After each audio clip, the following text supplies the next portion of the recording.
ನಾವು ದೇವರ ಪೂಜೆಯಲ್ಲಿ ವಿವಿಧ ಹಣ್ಣುಗಳನ್ನು ಬಳಸುತ್ತೇವೆ. ಅಂತಹ ಹಣ್ಣುಗಳಲ್ಲಿ ಬಾಳೆಹಣ್ಣು ಪ್ರಮುಖವಾದ ಫಲವಾಗಿದೆ.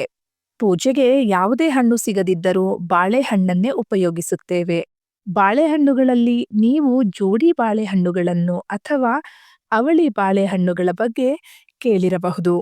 ಜೋಡಿ ಬಾಳೆಹಣ್ಣುಗಳನ್ನು ನಾವು ಪೂಜೆಯಲ್ಲಿ ಬಳಸಬಹುದೇ? ಜೋಡಿ ಬಾಳೆಹಣ್ಣುಗಳನ್ನು ಪ್ರಸಾದವಾಗಿ ಸ್ವೀಕರಿಸಬಹುದೇ ಅನ್ನೋದನ್ನ ತಿಳಿಯೋಣ. ಅದಕ್ಕೂ ಮುಂಚೆ ಇನ್ನು ಯಾರಾದರೂ ಎ ಟು ಝೆಡ್ ಮಾಹಿತಿ ಕನ್ನಡ ಯೂಟ್ಯೂಬ್ ಚಾನೆಲ್ನ ಸಬ್ಸ್ಕ್ರೈಬ್ ಮಾಡ್ಕೊಂಡಿಲ್ಲ ಅಂದ್ರೆ ಪ್ಲೀಸ್ ಸಬ್ಸ್ಕ್ರೈಬ್ ಮಾಡ್ಕೊಳ್ಳಿ. ಈ ವಿಡಿಯೋ ಇಷ್ಟ ಆದ್ರೆ ಲೈಕ್ ಮಾಡಿ. ಒಂದೇ ಸಿಪ್ಪೆಯಲ್ಲಿ ಎರಡು ಬಾಳೆಹಣ್ಣುಗಳು ಇರುವುದನ್ನು ನಾವು ಜೋಡಿ ಬಾಳೆಹಣ್ಣುಗಳು ಅಥವಾ ಅವಳಿ ಬಾಳೆಹಣ್ಣುಗಳು ಎಂದು ಕರೆಯುತ್ತೇವೆ. ಸಾಮಾನ್ಯವಾಗಿ ಕೆಲವೊಂದು ನಂಬಿಕೆಗಳಲ್ಲಿ ಇಂತಹ ಜೋಡಿ ಬಾಳೆಹಣ್ಣುಗಳನ್ನು ಹೆಣ್ಣು ಮಕ್ಕಳಿಗೆ ತಿನ್ನಲು ನೀಡುವುದಿಲ್ಲ. ಯಾಕೆಂದರೆ ಯಾವ ಹೆಣ್ಣು ಮಕ್ಕಳು ಈ ಜೋಡಿ ಬಾಳೆಹಣ್ಣುಗಳನ್ನು ತಿನ್ನುತ್ತಾರೋ ಅವರಿಗೆ ಅವಳಿ ಮಕ್ಕಳಾಗುತ್ತದೆ ಎನ್ನುವ ನಂಬಿಕೆ. ಕೆಲವರು ಇದನ್ನು ನಂಬಿದರೆ ಇನ್ನು ಕೆಲವರು ಇದನ್ನು ನಂಬುವುದಿಲ್ಲ. ಈ ಜೋಡಿ ಬಾಳೆಹಣ್ಣುಗಳು ಅದ್ಭುತವಾದ ಪವಾಡಮಯ ಶಕ್ತಿಯನ್ನು ಹೊಂದಿದೆ. ಜೋಡಿ ಬಾಳೆಹಣ್ಣುಗಳನ್ನು ವಿಷ್ಣು ಮತ್ತು ಲಕ್ಷ್ಮೀ ದೇವಿಯ ರೂಪವೆಂದು ಪರಿಗಣಿಸಲಾಗುತ್ತದೆ. ಜೋಡಿ ಬಾಳೆಹಣ್ಣುಗಳನ್ನು ಪೂಜಿಸುವುದರಿಂದ ಮನೆಯಲ್ಲಿ ಸಂತೋಷ, ಸಮೃದ್ಧಿ ಮತ್ತು ಸಂಪತ್ತು ವೃದ್ಧಿಯಾಗುವುದು.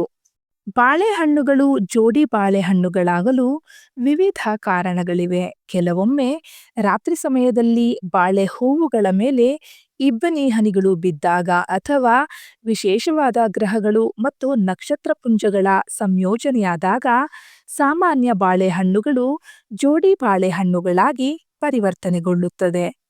ಅಂತಹ ಅವಳಿ ಬಾಳೆಹಣ್ಣುಗಳನ್ನು ಅಥವಾ ಜೋಡಿ ಬಾಳೆಹಣ್ಣುಗಳನ್ನು ಲಕ್ಷ್ಮೀನಾರಾಯಣರ ರೂಪವೆಂದು ಪರಿಗಣಿಸಲಾಗುತ್ತದೆ. ಇಂತಹ ಬಾಳೆಹಣ್ಣುಗಳನ್ನು ಸಾಮಾನ್ಯವೆಂದು ಪರಿಗಣಿಸಲು ಸಾಧ್ಯವಿಲ್ಲ. ಅದನ್ನು ತುಂಬಾನೇ ಶುಭವೆಂದು ಪರಿಗಣಿಸಲಾಗುತ್ತದೆ. ಇಂತಹ ಬಾಳೆಹಣ್ಣುಗಳು ಮನೆಗೆ ಬಂದರೆ ಅದನ್ನು ತುಂಬಾನೇ ಶುಭವೆಂದು ಪರಿಗಣಿಸಲಾಗುತ್ತದೆ. ಒಂದು ವೇಳೆ ನಿಮಗೆ ಎಲ್ಲಿಯಾದರೂ ಜೋಡಿ ಬಾಳೆಹಣ್ಣುಗಳು ಸಿಕ್ಕರೆ ಅದನ್ನು ನೀವು ಕಡ್ಡಾಯವಾಗಿ ನಿಮ್ಮ ಮನೆಗೆ ತೆಗೆದುಕೊಂಡು ಬರಬೇಕು. ನಂತರ ಸ್ನಾನ ಮಾಡಿ. ಒಂದು ವೇಳೆ ಮೊದಲೇ ಸ್ನಾನ ಮಾಡಿದ್ದರೆ ಮತ್ತೆ ಸ್ನಾನ ಮಾಡುವ ಅವಶ್ಯಕತೆ ಇಲ್ಲ. ನೇರವಾಗಿ ಪೂಜೆಯನ್ನು ಮಾಡಬಹುದು. ನೀವು ತೆಗೆದುಕೊಂಡು ಬಂದಿರುವ ಜೋಡಿ ಬಾಳೆಹಣ್ಣುಗಳನ್ನು ಒಂದು ಹಳದಿ ಬಣ್ಣದ ಬಟ್ಟೆಯ ಮೇಲೆ ಇರಿಸಿ ಪೂಜೆಯನ್ನು ಮಾಡಿ. ಜೋಡಿ ಬಾಳೆಹಣ್ಣುಗಳಲ್ಲಿ ಒಂದು ಬಾಳೆಹಣ್ಣಿನ ಮೇಲೆ ಅಷ್ಟಗಂಧ ಅಥವಾ ಸಿಂಧೂರದಿಂದ ವಿಷ್ಣುವಿನ ರೂಪವನ್ನು ಬರೆಯಿರಿ. ಇನ್ನೊಂದು ಬಾಳೆಹಣ್ಣಿನ ಮೇಲೆ ಲಕ್ಷ್ಮೀ ರೂಪವನ್ನು ಬರೆಯಿರಿ. ಈಗ ಜೋಡಿ ಬಾಳೆಹಣ್ಣುಗಳ ಮುಂದೆ ಧೂಪ ದೀಪವನ್ನು ಹಚ್ಚಿಟ್ಟು ವಿಧಿವಿಧಾನಗಳ ಪ್ರಕಾರ ಅವುಗಳನ್ನು ಪೂಜಿಸಿ. ನೀವು ಈ ರೀತಿ ಪೂಜೆ ಮಾಡಿದ ಜೋಡಿ ಬಾಳೆಹಣ್ಣುಗಳನ್ನು ಮನೆಯಲ್ಲಿ ಅಥವಾ ಅಂಗಡಿಯಲ್ಲಿ ಅಥವಾ ಹಣ ಇಡುವಂತಹ ಸ್ಥಳದಲ್ಲಿ, ಆಭರಣಗಳು ಅಥವಾ ಪ್ರಮುಖ ಹಣಕ್ಕೆ ಆಸ್ತಿಗೆ ಸಂಬಂಧಿಸಿದ ವಸ್ತುಗಳನ್ನು ಇಡುವಂತಹ ಸ್ಥಳಗಳಲ್ಲಿ 24 ಗಂಟೆಗಳ ಕಾಲ ಇಡಬೇಕು. ಬಳಿಕ ಆ ಜೋಡಿ ಬಾಳೆಹಣ್ಣುಗಳನ್ನು ಪ್ರಸಾದದ ರೂಪದಲ್ಲಿ ಮನೆಯ ಪ್ರತಿಯೊಂದು ಸದಸ್ಯರಿಗೂ ಹಂಚಬೇಕು. ಈ ರೀತಿ ಜೋಡಿ ಬಾಳೆಹಣ್ಣುಗಳನ್ನು ಪೂಜೆ ಮಾಡುವುದರಿಂದ ಮತ್ತು ಮನೆಯಲ್ಲಿ ಇಟ್ಟುಕೊಳ್ಳುವುದರಿಂದ ಸಂಪತ್ತಿನ ಕೊರತೆ ದೂರಾಗುವುದು. ಹಣಕಾಸಿನ ಸೌಲಭ್ಯಗಳು ನಿಮ್ಮನ್ನು ಹುಡುಕಿಕೊಂಡು ಬರಲು ಪ್ರಾರಂಭವಾಗುವುದು. ಮದುವೆಯಾದ ದಂಪತಿಗಳು ಸಂತಾನವನ್ನು ಪಡೆಯಲು ಬಯಸುತ್ತಿದ್ದರೆ ಅಥವಾ ಮಕ್ಕಳನ್ನು ಹೊಂದುವ ಆಸೆಯನ್ನು ಇಟ್ಟುಕೊಂಡಿದ್ದರೆ ಅಂತಹ ಸಂದರ್ಭದಲ್ಲಿ ಅವರಿಗೆ ಸಂತಾನ ಭಾಗ್ಯ ದೊರೆಯದೆ ಇದ್ದರೆ ಅವರು ಮನೆಗೆ ಜೋಡಿ ಬಾಳೆಹಣ್ಣುಗಳನ್ನು ತೆಗೆದುಕೊಂಡು ಬರಬೇಕು. ನಂತರ ಅದನ್ನು ದಂಪತಿಗಳು ಇಬ್ಬರೂ ಸೇರಿ ಪೂಜೆಯನ್ನು ಮಾಡಬೇಕು. ಪೂಜೆಯ ಬಳಿಕ ಆ ಜೋಡಿ ಬಾಳೆಹಣ್ಣುಗಳನ್ನು ಯಾರೊಂದಿಗೂ ಹಂಚಿಕೊಳ್ಳದೆ ಪತಿ ಪತ್ನಿ ಇಬ್ಬರೇ ತಿನ್ನಬೇಕು. ಈ ರೀತಿ ಮಾಡುವುದರಿಂದ ಸಂತಾನ ಭಾಗ್ಯ ಪ್ರಾಪ್ತವಾಗುವುದು ಎನ್ನುವ ನಂಬಿಕೆ ಇದೆ.